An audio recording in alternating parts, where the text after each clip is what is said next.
Muy bien. Bueno, vamos a iniciar la clase y como estarán viendo ya en estas diapositivas, ustedes tienen que ver que estamos pasando a la siguiente unidad. Esta es la unidad 5, donde vamos a hablar de los materiales no metálicos, o sea, el resto de los materiales. Si recuerdan ustedes la clasificación que habíamos hecho, que hemos platicado desde la primera unidad, es que tengo materiales metálicos, cerámicos, poliméricos, compuestos y semiconductores. Que puedo tener algo más entre sí, estoy de acuerdo, pero esas 5 clasificaciones son las que consideramos en el estudio en general. Y el día de hoy vamos a estudiar 2 de ellos, que son los cerámicos y los polímeros. De hecho, también van a dar una continuidad a través de la semana. Tienen 2 tareas en referencia a esto. Una de las tareas viene en conjunto con los compañeros de su comunidad. Es incluso es como un tipo de práctica porque todos van a aportar a fuerzas. Aquí no es de que uno solo dice, yo hago este y tú haces el siguiente. No. Si le pusieron atención a el tipo de tarea que ya les abrió, deberían darse cuenta que les pide hasta tomarse unas selfies. Pero la selfie es con el material a su lado. O sea, van a tener, me parece que les pide 3 especímenes de cerámicos y 3 de polímeros. Entonces van a tenerlos ahí alrededor y se toman la foto, donde salen aquello que buscaron en su casa, en los alrededores, que pertenecía a estos tipos de materiales, y se toman la foto. Tiene doble propósito, sí, de que hagan el reporte y el otro, pues, para verlos, de que sí estaban ahí, ¿no? Entonces, bueno, triple propósito, el más importante, que aprendan algo más. Que extiendan el conocimiento, ¿sí? Bueno, entonces la unidad es la unidad 5, materiales no metálicos, y vamos a incluir los nanomateriales también. Entonces, la próxima semana hablaremos ya de los materiales compuestos y semiconductores, y también hablaremos de nanomateriales. Entonces, pues vamos a empezar, ¿sí? Como les decía, en esta clase vamos a estudiar únicamente los materiales cerámicos y los poliméricos, pero sí vamos a dar un recordatorio de los materiales metálicos, acá en la primera parte, sobre todo hablar de las propiedades que tienen los materiales y que eso nos lleve o que nos dé la introducción hacia ir a estudiar los materiales no metálicos, ¿sí? ¿Qué es lo que queremos hacer ya con esta unidad? Bueno, entonces, continuando, vamos a iniciar y empezamos viendo precisamente dentro de las propias figuras o fotografías que podemos mostrar aquí. Estamos mostrando los materiales, cómo los encontraríamos. En el caso de la primera fotografía que ven en la esquina superior izquierda en su pantalla, deberían tener la capacidad de ver estos como pellets que se les llaman, que en realidad son pedacitos de polímero. Esto, el polímero, la industria petroquímica, industria química, los que se encargan de juntar la materia prima para formar el polímero y hacer las reacciones de polimerización, lo venden el polímero así, en pedacitos, en trocitos. Ya el resto de la industria, quien lo vaya a utilizar para hacer botellas, para hacer cajas, para incluso las carcasas de las computadoras, de automóviles, etcétera. Bueno, ellos ocuparán otro proceso donde nada más es derretir esto y formar a través de moldes el producto final, ¿sí? En realidad, trabajar con plásticos tienes que tener, con los polímeros, que los plásticos son unos de ellos, tienes que tener mucho cuidado con el diagrama de fases de ellos. Tienen una temperatura de transición relativamente baja, pero si la superas, o sea, no puedes trabajar a temperaturas mucho más diferentes de esa temperatura de transición de fase, porque te genera lo contrario. Tiene una parte donde sí está derretido, pero al momento de solidificar, no te va a solidificar de forma como tú lo esperabas en el molde que tú lo pusiste. En realidad se te va a hacer una bola y no hay forma ya de volverlo a reutilizar, porque por eso es importante conocer su comportamiento. Ahorita vamos a hablar de esto de los polímeros.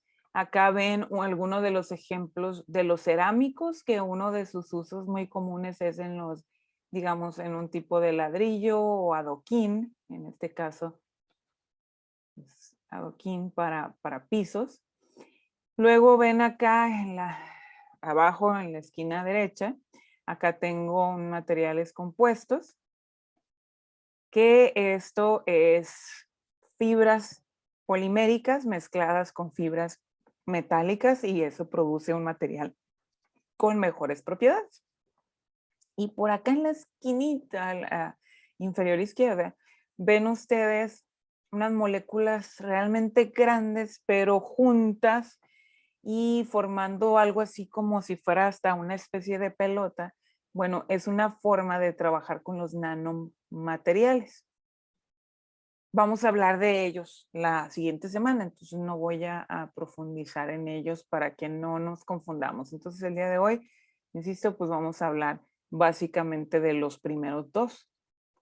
Bueno, los podemos clasificar a los no metálicos como aquellos que están formados en su composición, pues por materiales diversos que sí puede tener metales, pero aquí va a haber también no metales. Si recuerdan, la diferencia con los materiales metálicos es que únicamente son metales y las aleaciones son metales.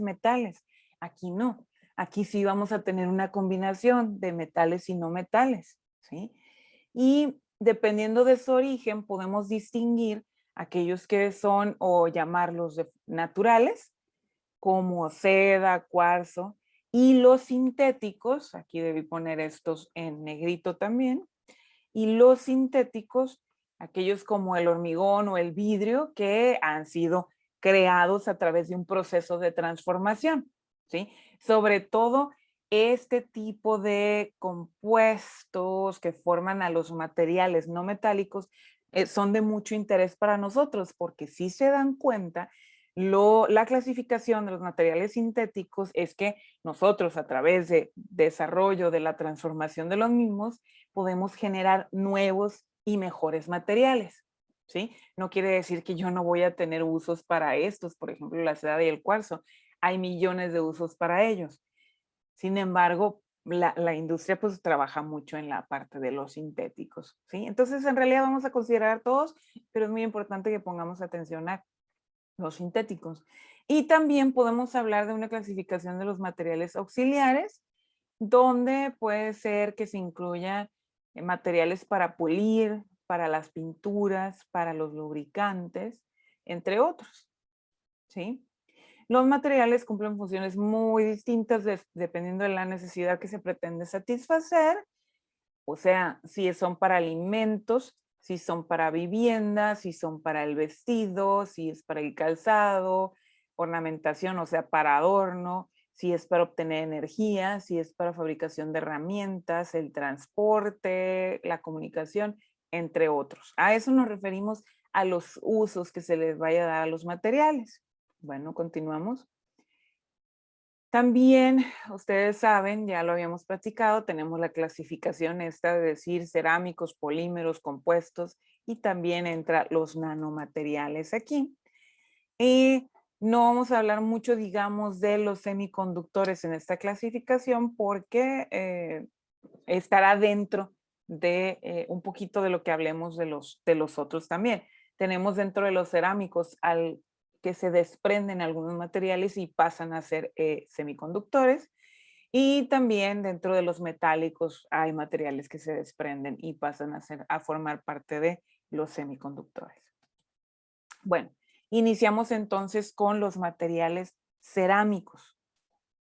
Como pueden observar ustedes, en el caso de nosotros, siempre que hablamos de materiales cerámicos, hay una idea muy en particular en pensar que es la cerámica, que sí, pues es un material cerámico, pero La cerámica que ustedes conocen hasta el momento, pues es la utilizada como ornamento, la ornamental, como lo que están observando en estos jarrones, o bien también para como vajillas en su casa, o sea, en una taza, en también en la parte del vidrio, que el vidrio se desprende de estos tipos de materiales, pero los cerámicos no son únicamente ese tipo de materiales. Ustedes pueden observar aquí en esta figura, podemos tener distintas especies como de ladrillos,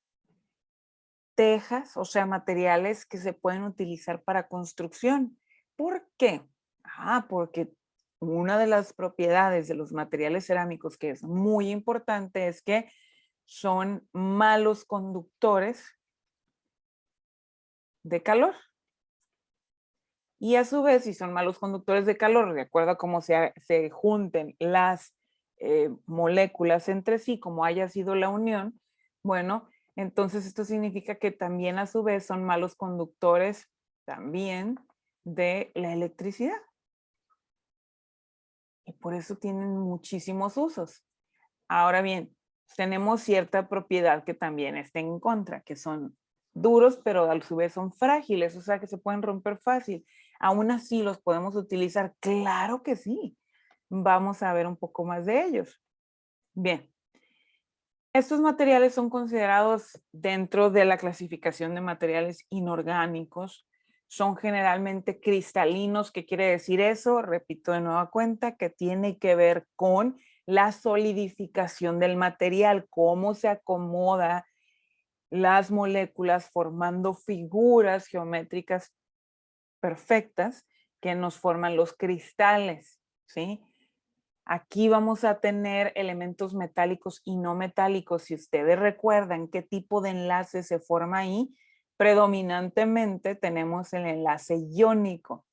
Pero si tenemos no metales y no metales unidos, vamos a tener la presencia del enlace covalente también. Entonces, esto es lo que va a regir el tipo de propiedades que tengan estos materiales, que esto lo venimos estudiando desde la primera unidad en esta clase, ¿sí? Ya hablábamos de propiedades que obtienen los materiales de acuerdo a su enlace.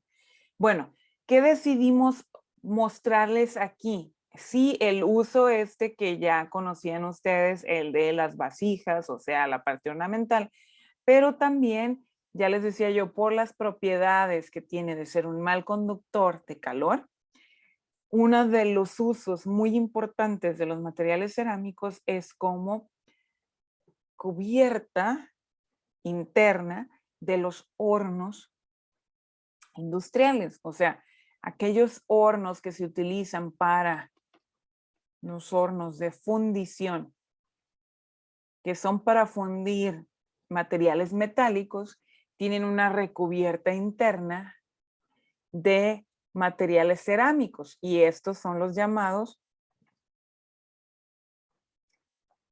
refractarios.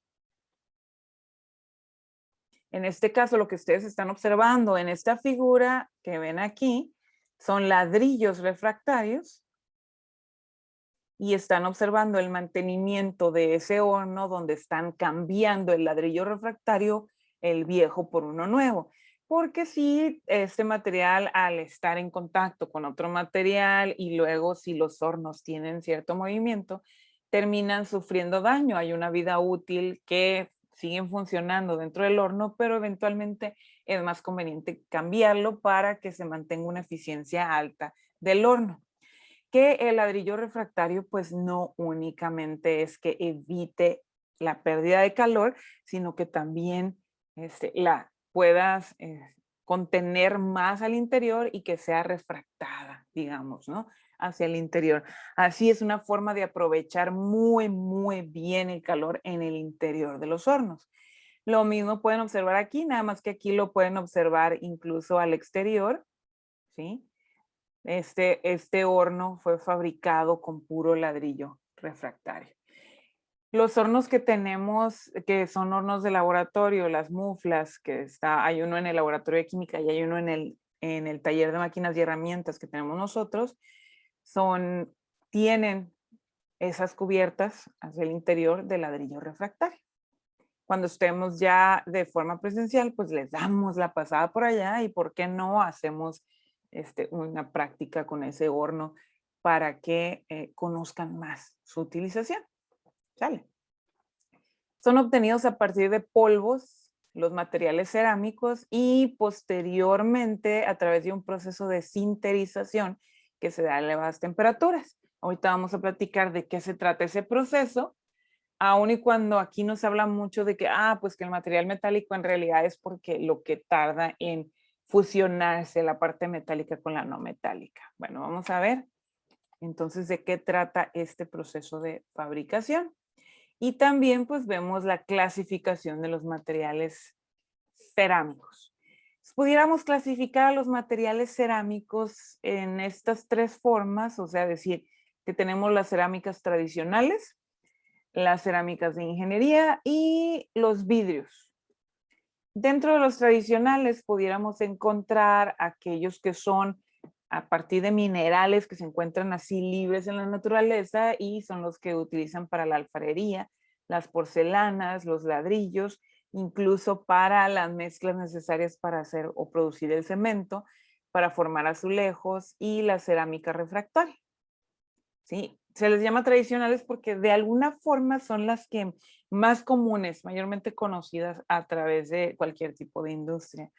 Y tenemos las cerámicas de ingeniería que son a partir de materias primas sintéticas y cubriendo un espectro distinto como que nos sirven para herramientas de corte, huesos artificiales, incluso combustibles nucleares. ¿Sí? Y los vidrios, si ustedes recuerdan de su clase de química, allá se estudió el estado vítreo, allá ya se había hablado un poco de los vidrios. Bueno, estos vidrios realmente entran dentro de la clasificación de los materiales cerámicos. Básicamente tienen un compuesto que sí debe estar presente, pero no es único. Van a tener carbonatos y fosfatos dentro de la mezcla para formar los vidrios, pero la sílice o sílica pues siempre va a estar presente, que se combina con otros óxidos como ya se los decía hace un momento. Entonces tengo esas tres categorías o bien puedo clasificarlos de acuerdo a su campo de aplicación. Puedo decir de nueva cuenta que los clasifico dentro de los vidrios, la coloración de los vidrios, o sea, el que sea verde o el que sea rojizo, el que sea azul, eso se la va a dar el agregarle a la mezcla de los polvos ya molidos y que lo voy a llevar a fundir. Bueno, le vamos a agregar también material metálico que les va a dar la coloración distinta. Puedo tener cobre, oro, incluso plomo, que le va a dar distintos colores. Tengo arcillas cocidas, por ejemplo, eso que ven aquí, que son, dentro de ellos se encuentra el barro.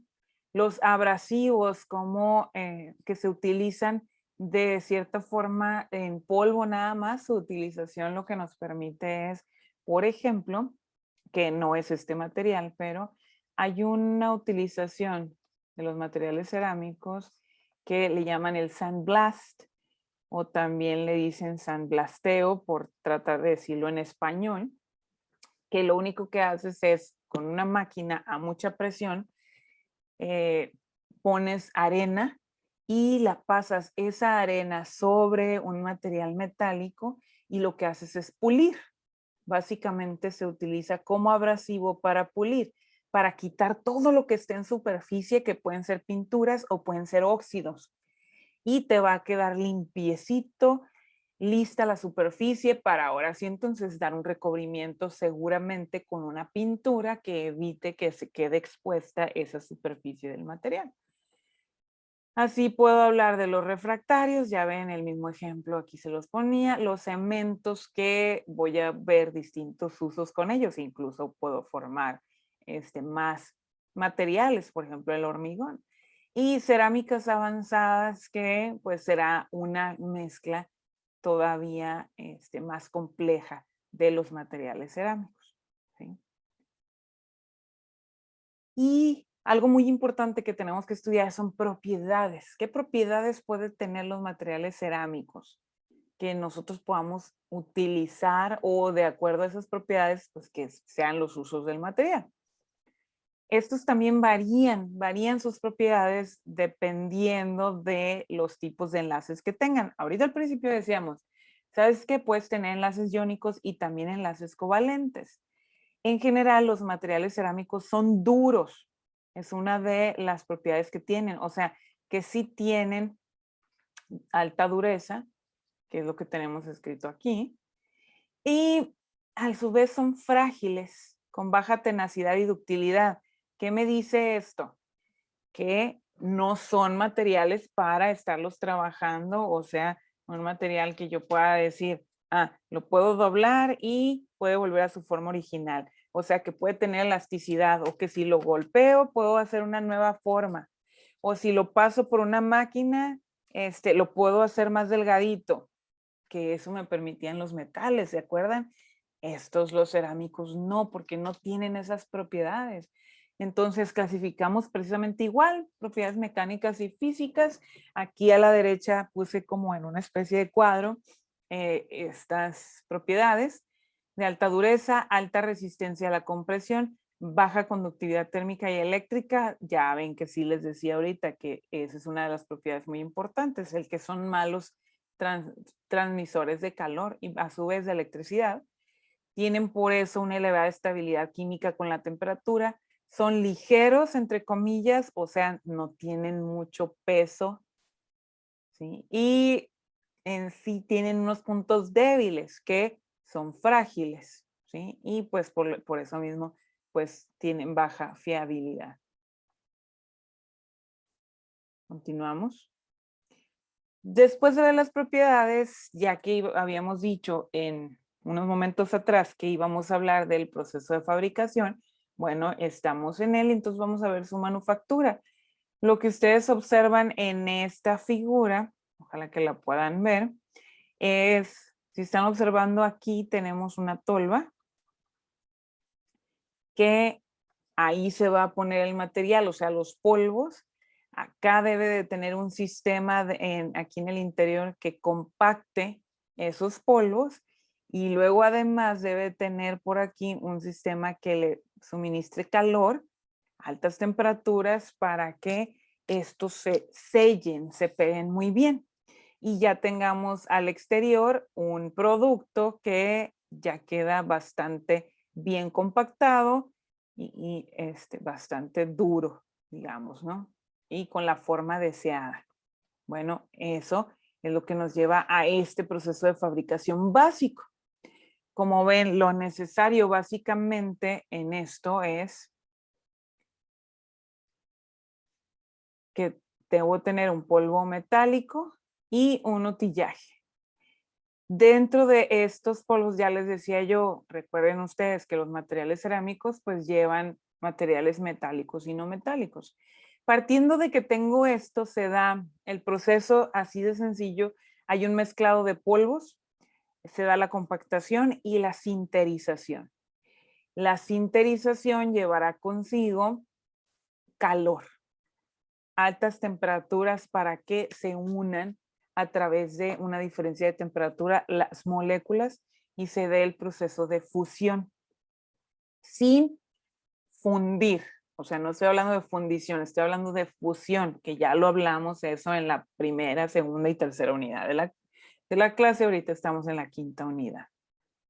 Entonces estamos hablando que vamos a partir de polvos finos, tendremos que mezclarlos. Hay maquinaria y equipo para hacer esto. Aquí se echan los polvos, esto se cierra, da vueltas y nos quedan perfectamente mezclados. Después eso es vaciado a través de una tolva, como pueden observar aquí, y esos polvos van a ir a pasar por estos que son los utillajes, que son una especie de moldes, que es de donde voy a sacar las piezas que estoy formando con el material que estaba en polvos, y dentro de esta máquina pues se lleva una compactación, o sea, sí lo meto al molde, pero a través de presiones muy altas, compacto, pero eso se me puede desmoronar. Entonces, cuando ya está compactado, esto pasa, como les decía, al proceso de sinterizado, que pues son una especie de, un tipo de horno, pero circular. O sea que aquí hay hay una banda transportadora que los va a llevar, que vaya pasando, y de tal forma que acá al final yo ya tenga el producto ya compactado y que no se me va a romper, bueno, al menos que lo golpee, lo tire de 10 metros de altura, qué sé yo, ¿no? Ustedes pueden observar eso mismo aquí cuando entra el material únicamente compactado, sí están las moléculas unidas entre sí, pero cuando pasa después por el sinterizado, o sea, la segunda fase aquí, pueden ver cómo se pegan realmente las moléculas. No solamente están cerca una de otra, sino terminan bien, bien pegadas, más entrelazadas. ¿Sí? Eso es lo que hace la sinterización. Si lo pasamos, si leemos paso a paso de qué se trata esto, bueno, como ya les explicaba, la materia prima la tenemos en polvos y cada uno de ellos tiene sus propiedades distintas, los mezclamos para que puedan tener o compartir sus propiedades, se lleva a compactar en el utillaje, se prensa a altas presiones, se compacta, ese es el prensado, y la sinterización que nos habla generalmente de entre 750 y 1300 grados Celsius se pasan los materiales sin que fundamos el material. Lo único que queremos hacer es que afloje la estructura cristalina que ya tenía el material para que se unan entre sí con los materiales que tienen alrededor y se forme entonces el nuevo material. ¿Sí? Entonces, este procesamiento, el proceso de fabricación, nos lleva a esas etapas básicas donde preparamos el material, se moldea y por último se da el tratamiento térmico.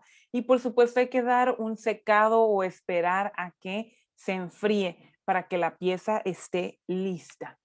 ¿Sí? También hay técnicas de tratar con los cerámicos, por ejemplo, el prensado en seco, compactación isostática, compresión en caliente, extrusiones, que sí llevan también, las extrusiones llevan calor. Estos métodos son también para mantener ya sea las propiedades plásticas de un material. Recuerden que propiedad plástica tiene que ver con que el material resista los esfuerzos, que tenga una resistencia mecánica buena, pero también tienen su punto inflexible de fractura. Entonces, pues tenemos que considerar eso, ¿no? En el momento de ver técnicas, aquí ustedes pueden observar tipos de tratamientos, ¿no? Tenemos tratamientos térmicos que hablábamos del más común, que es el sinterizado. También hay secado y eliminación de aglutinantes y el llamado verificación. ¿Qué aplicaciones tienen los cerámicos? Bueno, hay muchísimas. Aquí yo les pongo 2 ejemplos nada más. Estos tienen que ver con las propiedades físicas y mecánicas. Por ejemplo, el nitruro de aluminio es un buen aislante eléctrico. Y hay un detalle que sí tiene alta conductividad térmica, pero es buen aislante eléctrico. ¿Sí? El carburo de silicio tiene una extraordinaria resistencia a la oxidación a temperatura, incluso por encima del punto de fusión del acero. O sea, como resisten muy altas temperaturas, pues se puede usar entonces como recubrimiento de metales para que no esté expuesto el metal a altas temperaturas. Se puede utilizar para compuestos con carbono y otros cerámicos también que requieran más temperaturas o estar en procesos con temperaturas muy altas, ¿sí? Aquí ustedes pueden ver este ejemplo para los semiconductores, lo que hace una tabletita también de cerámico que lo único que va a hacer es recubrir a el semiconductor y va a provocar que se aísle de cierto modo y que se conserve el material que es la parte fuerte de un procesador, ¿sí? Bien, hasta ahí llegamos, no quiere decir que ya fue todo lo que vimos de materiales cerámicos. Insisto que ustedes estarán trabajando con unas tareas que tienen que ver con esto. Hay una tarea individual, que de hecho la tarea individual los manda a observar unos videos, son unos videos cortos y van a hacer un pequeño ensayo, ese es individual, y el otro es un trabajo en conjunto con su comunidad. Entonces vamos a ver los materiales poliméricos y como les decía, hacia el resto de la industria se venden como, los ven aquí, como pellets, como pedacitos. Pero en realidad cada pedacito de eso está formado por macromoléculas, como la que ven acá arribita. ¿Y qué quiere decir que sea una macromolécula? Que partes de un pedacito de molécula y esa se repite tantas veces como es posible mientras el proceso lo permita y terminamos con polímeros con muchas moléculas juntas. Aquí este tipo de sólido puede formar cristales y puede ser amorfo también. Aquí no hay una de que la mayoría son cristalinos o que la mayoría son amorfos. No, en realidad depende mucho del proceso. Si fue, qué tipo de proceso fue para que se diera la reacción de polimerización, cómo vas a tener el producto final y el tipo también de polímero que tengas, ¿sí? Los polímeros o macromoléculas, que ya los nombraba yo hace un momento así, son moléculas muy grandes, con una masa molecular que puede alcanzar hasta millones de unidades de masa atómica, si se acuerdan lo que es una UMA, de masa atómica, que se obtienen por la repetición de una o más unidades simples que son los monómeros, unidas entre sí mediante enlaces covalentes. Quiere decir que aquí en los polímeros únicamente tengo no metales y por supuesto van a andar alrededor del carbono. Si ustedes recuerdan, los polímeros son una parte de los compuestos formados y dentro del estudio de la química orgánica. Forman largas cadenas que se unen entre sí, como a través de fuerzas de Van der Waals, a través de puentes de hidrógeno, de interacciones hidrofóbicas y por puentes covalentes. Estas interacciones hidrofóbicas tienen que ver con el desprendimiento de agua en los monómeros y donde evitan esa molécula y se van uniendo otras entre sí. Los tipos de macromoléculas que podemos tener, así como lo veíamos en los cerámicos, puedo tener así sintéticos o artificiales y aquellas naturales. Sí, hay polímeros. Bueno, hay macromoléculas en la naturaleza como el caucho, ¿sí? Los polisacáridos como el almidón y la celulosa y las proteínas. Pero en el caso de nosotros, si vamos a hablar lo que produces industrialmente y los usos grandísimos, entonces vamos a ver la parte de plásticos, fibras textiles sintéticas, ejemplos como el poliuretano o la baquelita, ¿sí? Entre muchos otros más. Aquí los puedo ver una clasificación de acuerdo a tipos de, y muy importante que nos aprendamos esta parte por su comportamiento ante el calor, pero no únicamente. Según su composición, yo puedo tener tipos de polímeros llamándolos como homopolímeros o copolímeros. Lo que voy a tener más en general, pues van a ser esto, los copolímeros, dos o más monómeros. Según su estructura, aquí les debe recordar mucho la parte de la química orgánica, porque yo puedo tener polímeros lineales y polímeros ramificados. Ahorita los vamos a ver, los vamos a repasar. Los ramificados tienen que ver con algunos monómeros que pueden unirse en 3 o más sitios, ¿sí? Que se pueden ir juntando en diferentes partes a través de la cadena principal. Y como les decía ahorita hace un momento, muy importante que pongamos atención en esta parte también. Por su comportamiento ante el calor, yo puedo tener esta clasificación de termoplásticos y termoestables. Los termoplásticos se reblandecen al calentar y recuperan sus propiedades al enfriar. La diferencia con los termoestables es que sí se endurecen al ser enfriado de nuevo por formar nuevos enlaces, ¿sí? Pero ya no recuperan las propiedades al enfriarse. Entonces sí hay una diferencia entre termoplásticos y termoestables. Según su naturaleza, yo puedo tener entonces todo lo que habíamos dicho anteriormente, aquí está resumido en este diagrama. Los polímeros tengo naturales y sintéticos. Puedo tener dentro de los sintéticos cosas como plásticos, fibras, elastómeros, o sea, aquellos que tienen propiedades, digamos, elásticas. Y pues ya ven que los plásticos, los termoplásticos y los termoestables, que ahorita los definía.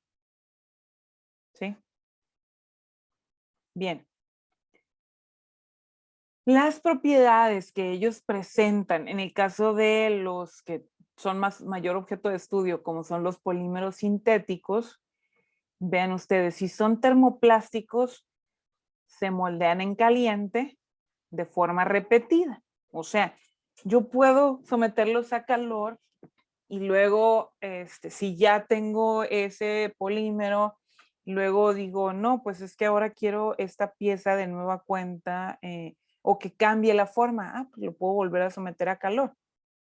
El detalle con la mayoría de los plásticos es que su comportamiento termina siendo termoestables, que sí son moldeados a través de calor, quedan rígidos, pero ya no pueden volver a ser moldeados. Y este es un detalle que tenemos en contra para el proceso de reciclaje, porque ya pierde sus propiedades, ¿sí?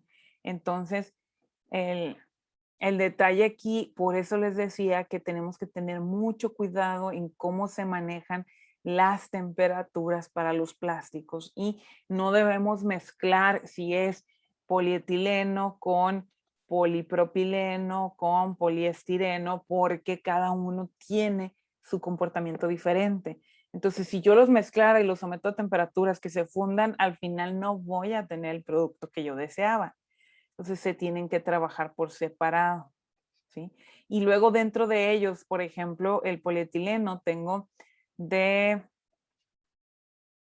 alta densidad y tengo baja densidad.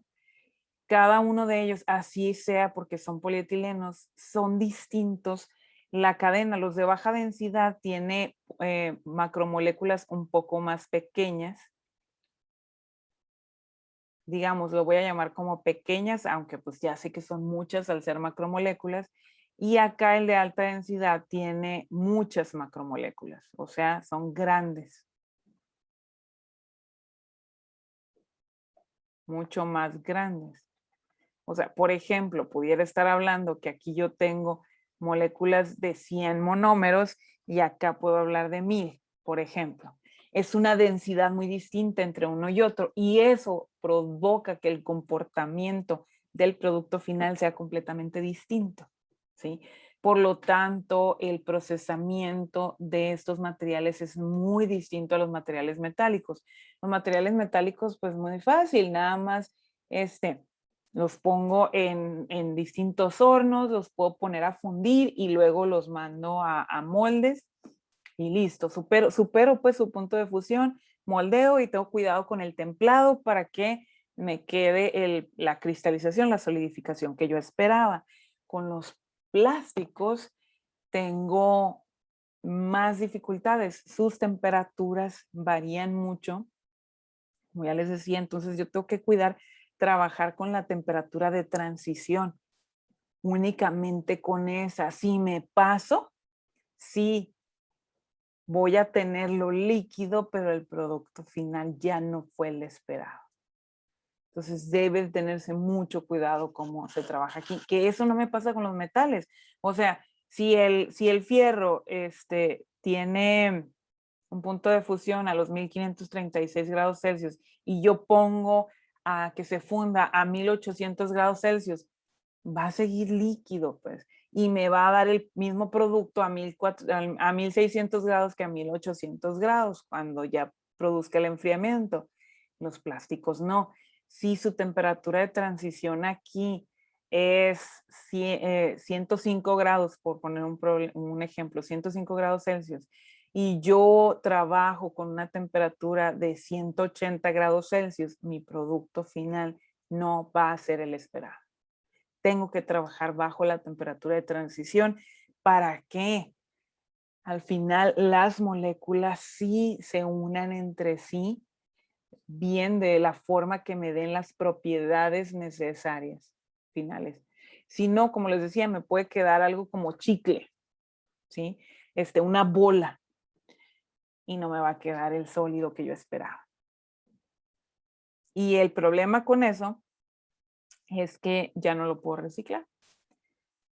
Entonces, afortunadamente, los equipos para trabajar con los plásticos, entonces, tienen pues el rango de distintos plásticos con los que se pueda trabajar y también pues ahí seleccionas todo relativamente automatizado, relativamente digo, porque aún así nosotros manejamos sus parámetros y tú puedes manejar únicamente pues esas temperaturas que tú necesitas.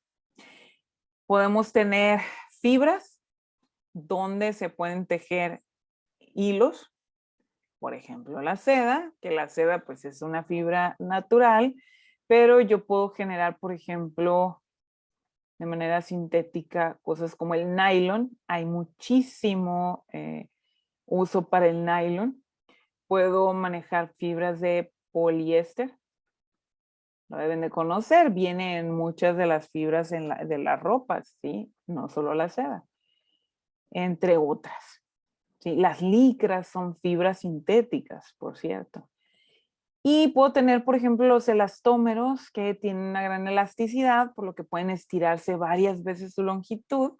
Ejemplo, aquí tenemos el caucho. ¿Sí? Ustedes deben conocer algunos de estos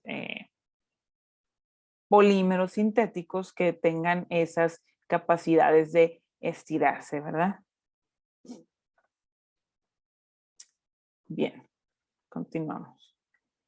La polimerización, o sea, ¿cuál es el proceso de fabricación? Tenemos de a dos básicos, que son la polimerización de adición y la polimerización por condensación. Vamos a estudiar ambos en esta clase. La polimerización de adición tiene que ver, ahorita vamos a ir viendo, tiene que ver cómo el monómero se va adicionando uno al otro. Es una forma relativamente más sencilla de generar el polímero y una característica final es que la masa molecular del polímero es un múltiplo exacto de la masa del monómero. Vamos a ver un ejemplo de cómo calculamos esto. Así de sencillo, pero si son polímeros que fueron producidos, o sea, la reacción que generamos fue de condensación, se pierde en cada unión de dos monómeros una molécula pequeña, por ejemplo, de agua. Ahorita vamos a ver cómo se va perdiendo entre cada dos monómeros esa molécula de agua y por lo tanto la masa molecular del polímero no es un múltiplo exacto de la masa molecular del monómero. Vamos a ver entonces cómo es la polimerización de adición y posteriormente la de condensación. Si vemos la de adición, puedo estudiar entonces la reacción de adición.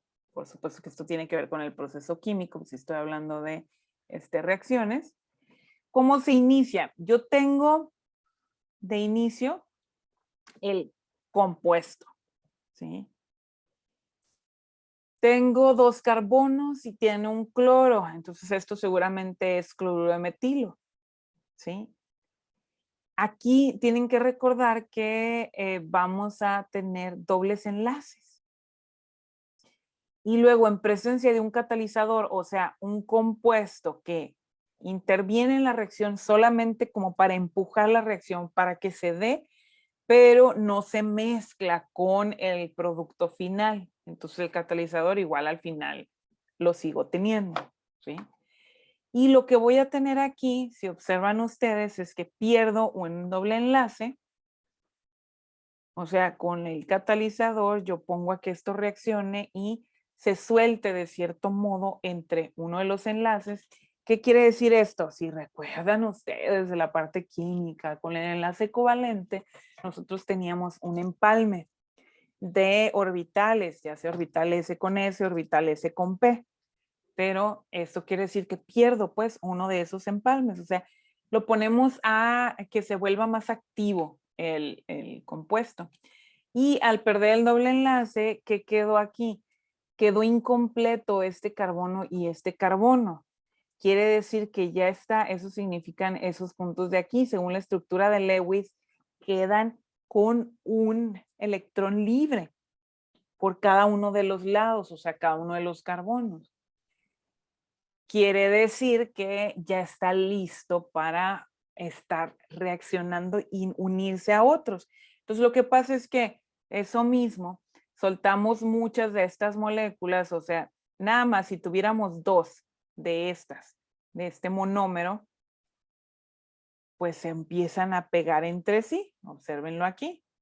Ya aquí ya formó su doble enlace, ya están completos este carbono y este carbono, pero este carbono de aquí y este de acá siguen incompletos. Eso es lo que produce que se sigan uniendo más monómeros y por eso nos quedan moléculas muy grandes, ¿sí? ¿Cuándo termina esta reacción de adición? Cuando los radicales libres de los extremos se unen a impurezas o bien se unen 2 cadenas con un terminal neutralizado. O sea, que puedes tener varias de estas cadenas y viene otro elemento y se une aquí, compartiendo ese otro electrón, o bien, dice, se unen entre sí y comparten, ¿verdad? Que puedan como que dar la vuelta, digamos. Entonces, es relativamente sencilla la reacción de adición, relativamente. ¿Qué polímeros tenemos de adición? Hay más, pero aquí tenemos unos ejemplos. Está el eteno, que nos forma polietileno. Está el propeno, que nos forma polipropileno. El cloroeteno, que es el ejemplo que teníamos ahorita, que nos forma policloruro de vinilo o mayormente conocido como PVC. Tetrafluoroeteno, que nos forma teflón. Propenonitrilo, que nos forma poliacrilonitrilo. El butadieno, que nos forma polibutadieno. Fenileteno, que nos forma el poliestireno. Metacrilato de metilo, que nos forma el polimetilmetacrilato. Y el 2-clorobutadieno, que nos forma neopreno. Insisto, hay más. Aquí tienen unos ejemplos de los polímeros de adición. ¿Sí? Y nos va a formar, así como veíamos en el ejemplo anterior de cómo se pierde el doble enlace, o sea, una compartición de electrones, eso nos permite que se vuelva más reactivo y busque completarse sus electrones uniendo otro monómero y otro monómero. Y muchos más monómeros, formando entonces los polímeros, ya no monómeros. Algunos polímeros de adición y sus usos. Tenemos 2 diapositivas con estos ejemplos. Por ejemplo, aquí tenemos una columna para el monómero, otra para el polímero y otra para los usos principales. De nueva cuenta, así como veíamos en la lista anterior, aquí está el eteno o etileno. 2 carbonos, un doble enlace. Cuando se pierde este doble enlace, quedan muy reactivos y ya ven aquí, pues se nos forma el polietileno. ¿En qué lo usamos? Bolsas, botellas, juguetes. Propileno, o sea, el de 3 carbonos, un doble enlace, se nos puede formar el polipropileno. Y podemos encontrar aquí, vean dónde está, van a decir, ay, pero esto ya me salió ramificada. No, aquí están los 3 carbonos, acá están los 3 carbonos. Como se quitó ese doble enlace, pues es de donde quedan en el segundo carbono, quedan muy reactivos, por eso es que aquí es donde se empiezan a unir, ¿sí? Muy bien. Puedo tener usos como para películas, o sea, films, una laminilla muy delgadita. Útiles de cocina, aislantes eléctricos. El cloruro de vinilo, que puedo tener la formación de PVC, policloruro de vinilo, para usos como ventanas, sillas, aislantes, tuberías, que es lo que vemos mayormente, ¿verdad? Los usos del PVC. Puedo tener el estireno y formar poliestireno. ¿Para qué se usa este? Juguetes, embalajes, o sea, empaques, aislantes térmicos y acústicos, entre muchos otros, ¿no? Ya sabemos, el poliestireno, tenemos también vasos, platos que son hechos de esto, de poliestireno, el que erróneamente le dicen hielo seco. Ya sabemos nosotros que el hielo seco es otra cosa, que es CO2 congelado, sólido, ¿verdad? Entonces, pero a ese poliestireno también le dicen hielo seco porque es blanco, supongo, la verdad que no sé, ¿no? Pero ya sabemos nosotros químicamente, pues no es hielo seco. Bueno, puedo tener también, o los otros ejemplos, el tetrafluoroetileno. Se puede formar el teflón por sus usos como antiadherentes y aislantes. El 2-clorobutadieno puede formarme cloropreno o neopreno. Se utiliza como aislante térmico, es parte de los neumáticos, o sea, las llantas, etcétera.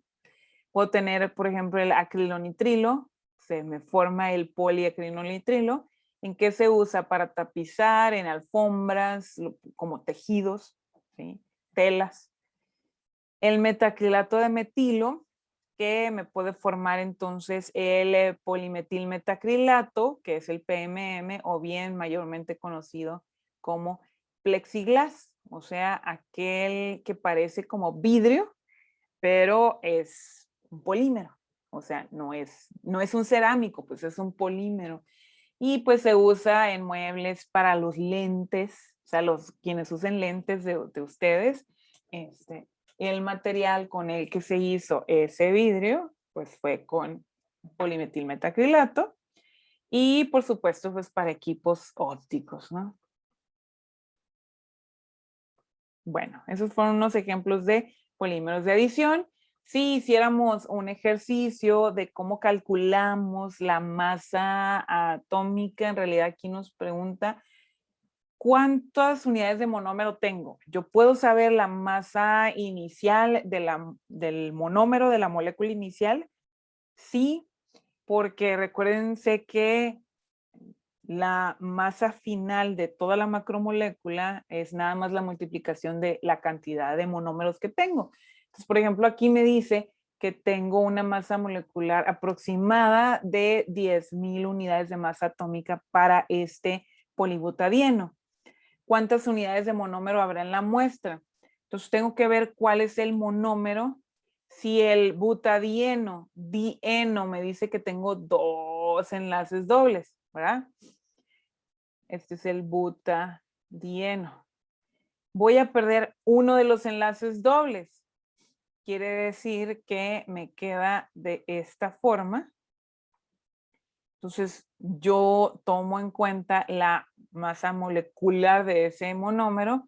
O sea, tengo 4 carbonos. Aquí está el cálculo. 4 por 12. 12 es la masa atómica del carbono. Y la de hidrógeno, que tengo 6 hidrógenos, que es 1. Esto me suma en un total 54 unidades de masa atómica. cálculos que ya aprendimos a hacer cuando estaban estudiando en la clase de química. Como yo ya sé que esto tiene 10,000 unidades, entonces eso lo divido entre las 54 y me da 185 monómeros. Es los que hay en cada una de las moléculas que forman a ese polibutadieno. Por eso me dicen promedio, hay una media de 10,000 unidades de masa atómica. ¿Sí? Es un acercamiento, es un promedio. No sé a ciencia cierta, 100% que sea así, sino que se saca un promedio. ¿Sale?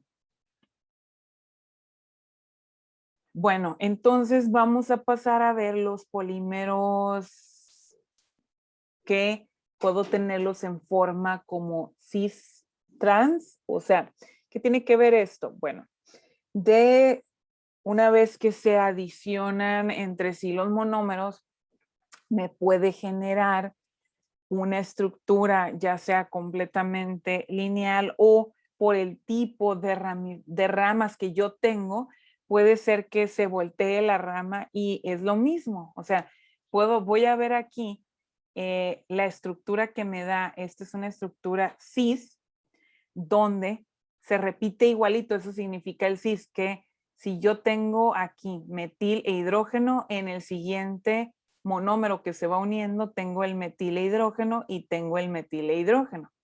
A esto se le llama cis, que tiene un comportamiento igualito a través de la unión de todos los monómeros.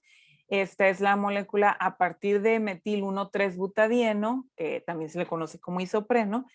Puedo generar el caucho, ¿sí? Y puedo tener este ejemplo en forma trans, o sea, la trans va a ser que, por ejemplo, si a este le llamo el primer monómero, a este el segundo y a este el tercero, va a hacer que este segundo se me voltee, que es la misma estructura inicial del monómero, sí, pero ya el producto final pues es diferente, precisamente por el acomodo que se dio molecular. Entonces, vean, el acomodo trans es el mismo monómero, partiendo del mismo monómero que es el isopreno o bien metil 1,3-butadieno, y nos da transisopreno. ¿Sí? Vean ustedes aquí la diferencia, como les decía, aquí el acomodo ya no se va uniendo a través de este carbono, sino se empieza a unir a través de otro de los carbonos. Se reacomoda, voy a regresarme en la diapositiva para que puedan observar otra vez el anterior. ¿Sí? Cómo se iba uniendo entre cada uno de los carbonos y se iba acomodando de manera, de cierto modo, en el acomodo cis, es un acomodo de cierto modo lineal. Y el acomodo trans es donde, como les decía, se voltea o se reacomoda de modo ramificado. ¿Sí? ¿Qué es lo que ven aquí? Cómo se va acomodando. Luego puedo tener ese reacomodo, llamarlo estéreo específico, o sea, eso que se puedan cambiar o unir a uno de los carbonos o al otro. Entonces, hay lo que le puedo llamar atáctica. O sea, sin ninguna táctica, eso significa pues es sin, que puede ser indistintamente. Por ejemplo, vean aquí hay un metilo, hay un hidrógeno, metilo, y luego ya no se repite porque es metilo, metilo, luego hidrógeno, hidrógeno, hidrógeno. ¿Qué pasó aquí? Se voltean, ¿se fijan? Ya me salieron, me sale la cadena como toda revuelta. Si digo isotáctica, iso tiene que ver, el prefijo iso es que sea igual, o sea, que a través de toda la cadena me aparecen igualitos. Vean que aquí tengo los metilos arriba, a través de toda la cadena, y abajo están hidrógenos. Igualito, igualito, igualito. Pero si usamos un estereocatalizador, que aquí se le llama esto de estéreo, no tiene que ver con sonido, tiene que ver con acomodo. Digamos que la geografía de cómo se van a terminar acomodando las moléculas. Entonces yo puedo usar como un estereocatalizador, que es el cloruro de titanio. Recuerden ustedes que catalizador solamente me ayuda a que se dé la reacción, pero no interviene, no forma parte del compuesto final. Y me va a ayudar a que se dé igualito la estructura. Entonces, por ejemplo, puedo tener esta sindiotáctica, a diferencia de esta que no tenía forma, la táctica, esta sí. O sea, lo que voy a tener aquí es que se me intercalen igualito. Vean, metilo, hidrógeno abajo, ahora al revés, hidrógeno, metilo, al revés, metilo, hidrógeno, al revés, hidrógeno, metilo, al revés, metilo, hidrógeno. ¿Se fijan? Entonces lo que me hace es que se me dé un acomodo completamente igual a través de toda la molécula. Bueno, eso se le llama estereoespecificación, ¿no? Que lo interesante aquí es que ustedes aprendan, digamos, terminología, pero no se van a volver expertos, entonces tampoco podemos profundizar demasiado, porque para esto necesitaríamos un año de perdida de estudiar únicamente los polímeros. Entonces, pues no es el objetivo, ¿no? De la clase en sí. Principales polímeros de condensación. Ya dejamos los de adición, ahora vamos a hablar de los de condensación, que es la otra forma de generar los polímeros, que puedo tener los homopolímeros y los copolímeros. Ejemplos de homopolímeros, polietilenglicol, las siliconas, y de copolímeros, baquelitas, poliéster, poliamidas. Vamos a ver cómo se da entonces la condensación, o sea, el tipo de reacción de polimerización. Ahí les va. Aquí tengo por el ejemplo el polietilenglicol. Recuerden que cuando definíamos esto decíamos, pues cada 2 monómeros se pierde una molécula que puede formar agua. Entonces, por ejemplo, aquí a través de 2 grupos OH, pues tiene que salirnos el hidrógeno y el oxígeno, si no, ¿de dónde se forma el agua, no? A través de 2 grupos OH se me va a desprender entonces la cantidad, o sea, debo de tener eso al menos en cada molécula, ¿no? Que debo de tener esos, la presencia de OH, que en general, pues tenía, uno de los compuestos son alcoholes, ¿no? Aquí puede ser el etilenglicol o etanodiol, junto 2 de estas, ¿sí? Perdiendo entonces los OHs. Se fijan que yo tenía por cada molécula, aquí perdí uno, y luego al juntarse esta molécula, el otro pedazo, pues perdí el otro de los OHs. Ya solo me quedé con los 2 monómeros con 2 OHs y un oxígeno solito.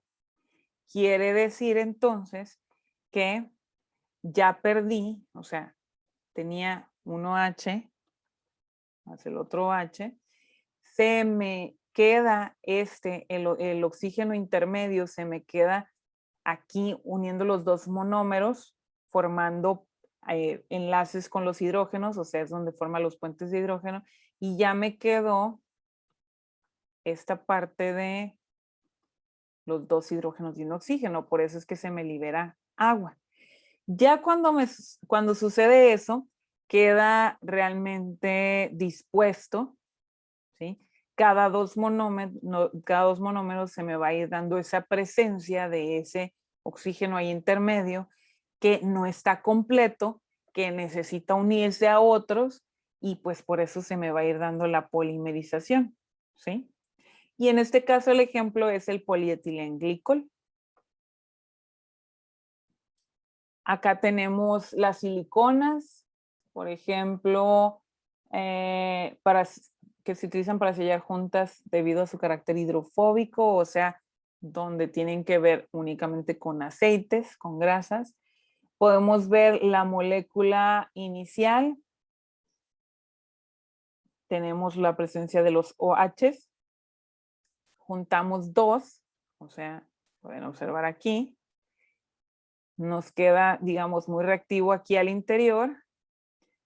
Se empiezan a unir entre ellas a través de los puentes de hidrógeno y, por supuesto, pues perdimos la molécula de oxígeno. Se siguen uniendo a través de esos puentes de hidrógeno, como lo vemos acá al final. en su molécula final y formamos siliconas. Para la condensación de la baquelita tenemos condensación de fenol y metanal. Se utiliza para cubiertas de electrodomésticos como por ejemplo los televisores, o sea, un cierto plástico que es relativamente duro. Y pueden ustedes ver ahí, tenemos un fenol, o sea, como les decía ahorita, ¿no? Principalmente vamos a tener alcoholes donde tenemos pues la presencia del OH. Al formarlo pues como un monómero, al mezclarlo con el metanal, vamos a tener entonces la disposición ya de la unión donde tenemos la presencia de dos OHs y eso me va a permitir que empiece a formar un monómero donde voy a tener la pérdida de uno de esos OHs, junto dos, y ya puedo tener entonces la pérdida de la molécula de agua completa, que es lo que ya ven en esta diapositiva por acá, ¿sí? He perdido ya la molécula de agua y al final pues nos queda un compuesto como este. Si empiezan a ver, a fijarse, un compuesto más duro empieza a tener una estructura más marcada donde ya se van acomodando, digamos, geométricamente y nos empiezan a dar, en este caso, los polímeros que sí tienen forma cristalina, ¿sí? Insisto que tengo polímeros que sí forman cristales y tengo polímeros que son amorfos. Puedo ver los poliésteres, que es similar a través de reacciones de esterificación. ¿Se acuerdan que decíamos ahorita? Reacciones de esterificación es donde puedo tener controlado la forma final que van a tener, que quiero que se repita igual. Forman tejidos, el más conocido es el tergal, es un tipo de telas formada por ácido tereftalático y el etilenglicol. Y esto, pues ahí pueden ver entonces su producto final. Otra vez, juntamos dos, provocamos que se pierda los OHs que nos formen una molécula de agua, se nos queda reactivo a través de esos oxígenos que quedaron ahí intermedios, se van uniendo entre sí por puentes de hidrógeno y nos forman macromoléculas, ¿sí? Poliamidas, cuestión similar. Ahí ustedes pueden ver el más común, que es el nylon 6,6, formado por la copolimerización del ácido adípico y la 1,6-hexanodiamina. Y nos forma igual, de nueva cuenta, la reacción es similar, perdemos los OHs que nos forman una molécula de agua al final y que nos permiten entonces que se puedan quedar reactivos los monómeros y que se puedan unir entre sí. Muy bien, esto es la clase de hoy. Deben surgirles dudas. En el momento no, porque tienen que estudiarle un poquito más. Allí están en plataforma las notas, esto mismo que aquí explicamos, que pues no tienen la explicación, entonces necesitan verse el video que estará en unas horitas más ahí arriba de plataforma. Y bueno, vamos a tratar de subírselos más rápido, vamos a conectar red más rápida para que esté listo. Y van a tener dudas con respecto a la solución de la tarea, ya les explicaba al principio de la clase, ahí está en plataforma, vayan a checar que son 2 tareas, entonces hay que darle un seguimiento. ¿Por qué? Porque pues parte es de lo que ustedes tengan que hacer de investigación y de absorción del conocimiento. ¿Estamos? Entonces, me ha gustado verlos, que hayan estado aquí, su SEC ya la apuntamos, y si hay algo más, pues háganmelo saber en este momento. Si no, cerramos la clase y nos vemos la siguiente. ¿Todos de acuerdo? Muy bien, entonces Álvaro, listo. Por ahí tengo un corazoncito también. Muy bien. Un gusto entonces, cuídense mucho, nos vemos, cerramos la clase el día de hoy y en unos momentos más les aparecerá su video. Listo. Bye bye.